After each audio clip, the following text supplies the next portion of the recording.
আজকে তোমাদের দাদাভাই অনেকদিন পর কাজে গিয়েছিল, তো খুব ক্লান্ত লাগছে, তাই শুয়ে পড়েছে। তাই কি করব ভেবে পাচ্ছিলাম না বলে তাই 100 টাকা ধরিয়ে হাতে দিলাম, দিয়ে বললাম যাও দোকান দিয়ে একটু ঠান্ডা নিয়ে আসো।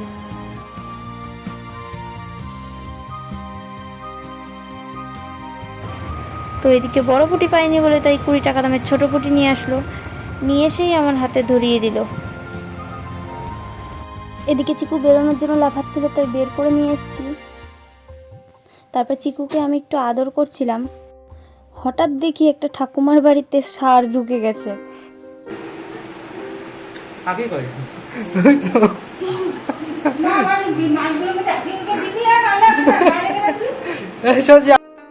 অনেক কষ্ট করে তাড়ানোর পরে তারপরে আস্তে আস্তে বেরোচ্ছে ষাঁড়টা। কাদের কাদের বাড়িতে ষাঁড় ঢুকেছে তারা একটু কমেন্ট করে জানান। ভিডিওটা ভালো লাগলে লাইক, কমেন্ট, শেয়ার, সাবস্ক্রাইব করে দিন।